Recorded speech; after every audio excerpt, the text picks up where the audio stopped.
Now, a very good evening and welcome back to Havana Media. My name is Boniface Owino and I'm going to be your host as usual. I have got two top stories here. The first story is about this issue of Johnson Sakaja. Yesterday, Sakaja said that there's a video that I played yesterday where Sakaja was saying that anybody who will be found taking videos of KANJOs doing their work, or anybody that will be found recording videos in Nairobi will be arrested because that one will be an obstruction of justice. Now, today, Sakaja himself is saying that recording videos is allowed. But now the problem is, if at all anybody will be found, if anybody will be found now preventing KANJOs from doing their work, that one is now where the problem will come. And that is the first story. And another story is about this issue of William Samoei Ruto going to Ghana and talking to Ghanaian president concerning the issue of Raila Amolo Odinga bids for becoming the chairman of African Union.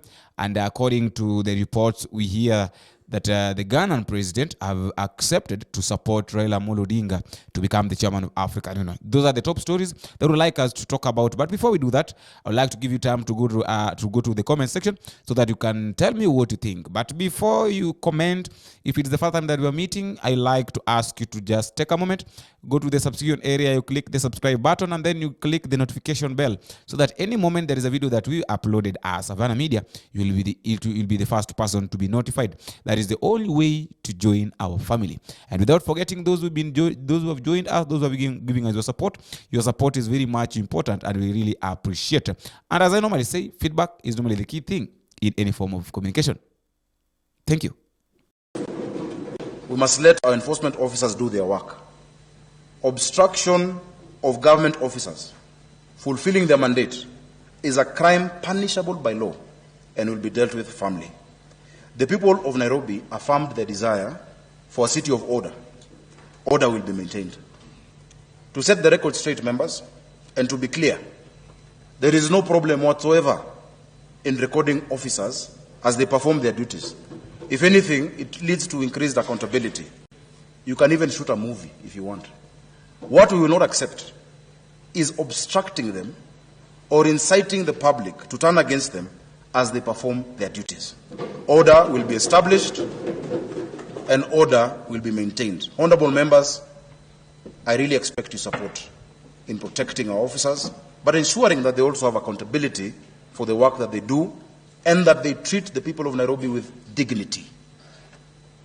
That is an affirmation that we have made. That is an affirmation that we intend to keep. Now, jumping back to our topic, let us start with the number one topic. Nairobi Governor Johnson Sakaja yesterday said very well that anybody that will be found recording videos in publicly, more so when KANJO is doing their work, will be arrested because that one will be an obstruction of justice.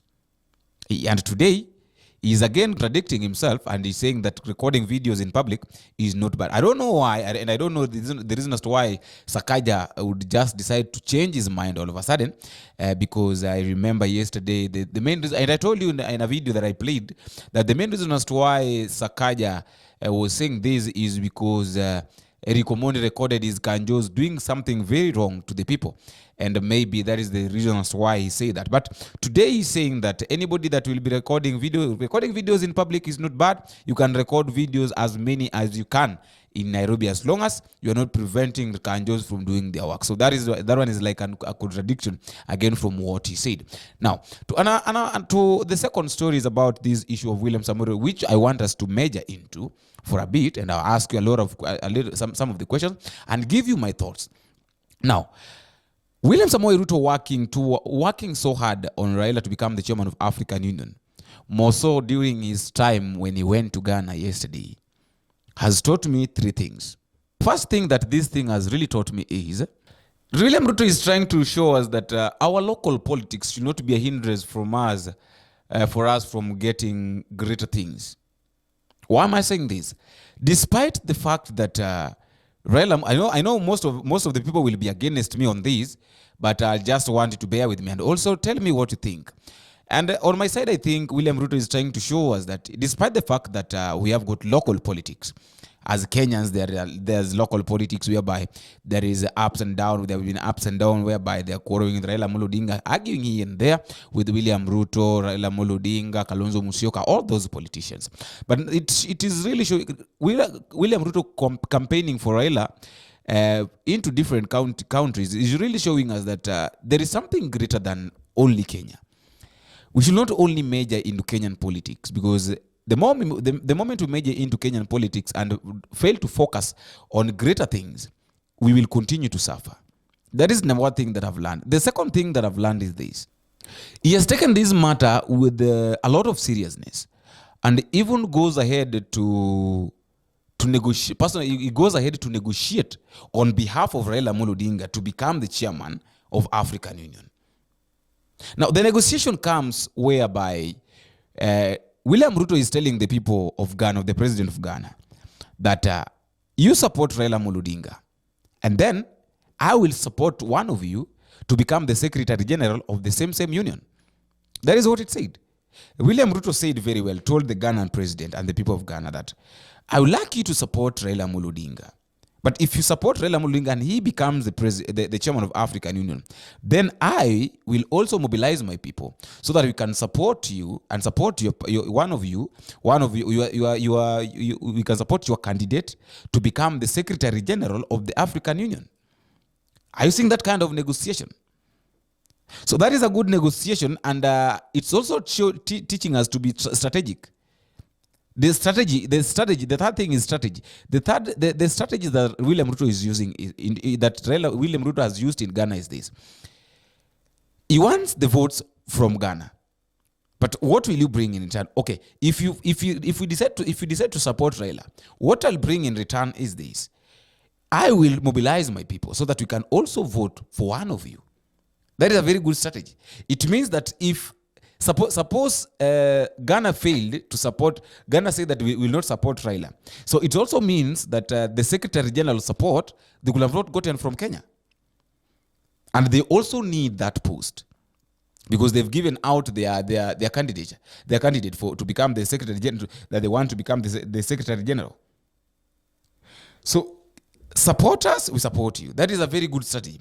But now I know people will argue that a lot of people will argue like this, that William Ruto campaigning for Raila Amolo Odinga to become the chairman of African Union is out of personal reasons or or personal gain. Number one thing that I know people will say, which is obvious, that William Ruto wants Raila Amolo Odinga to get out of the country so that coming 2027 he will not struggle a lot to become the president, or he doesn't want anybody that will pressurize him when he wants to become the president of Kenya coming 2027. That is the first thing. The second thing that I know people will argue about, which is also right, is that William Ruto wants to keep Raila Amolo Odinga out of Kenyan politics. And maybe in his plan, he feels like he's planning to be in politics for quite some time. So for him to be in politics for a longer time, he also needs to get Raila Amolo Odinga out of the place, so that when he starts to rule, there will be no, because once Raila Amolo Odinga becomes the chairman of African Union, Raila will not be able to engage himself in Kenyan politics or in any country's politics, because the work of African Union chairman is to look for countries to deal with the very difficult things like human trafficking, all that, drug trafficking, all those sensitive things. And their meetings are always at night at maybe 3, 2 from that time. So Raila Amolo Odinga will not be finding time to talk about Kenyan politics, because and then there is a reason as to why maybe people might be asking themselves, why is it that Raila is really quiet? He's not even complaining about William Ruto. This is the reason.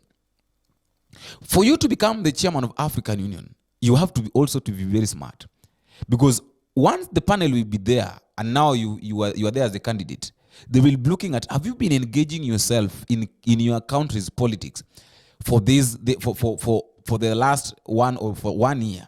And if you've been engaging yourself in your country's politics, has it brought any problem to the country? Because if you can bring problem to your own country, so it means that even to these other countries, there will be a lot of problems.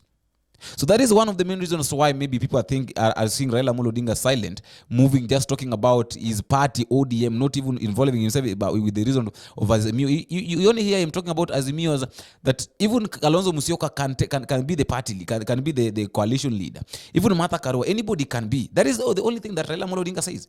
It doesn't say something more than that. Because that can also be here when you are handcuffed, and the policeman, you're trying to talk, the policeman tells you that, like, for example, it's me. They will say that, please, Mr. Bonefish, I'll request you to remain silent because anything you say right now will be used against you at the court of law. So that is why many people are asking themselves that reasons why Raila Amolo Odinga is quiet. Raila Amolo Odinga is quiet because the same thing can be used against him during the panel in the election. So I don't know what you think. That is just my thought, and I also like to give you a chance also at the comment section so that you can tell me what you think concerning the issue of William Samoei Ruto campaigning for Raila Amolo Odinga, and he's really keeping it. Every country he goes, he campaigns for Raila, and they must succeed. He must succeed. That is just my thought. The reason as to why William Samoei Ruto is campaigning for Raila Amolo Odinga is because of those three things, and the other things that I know you want to tell me at the comment section, and that is what I'm waiting for. Until we meet again, I have been your host, Boniface. So, bye-bye.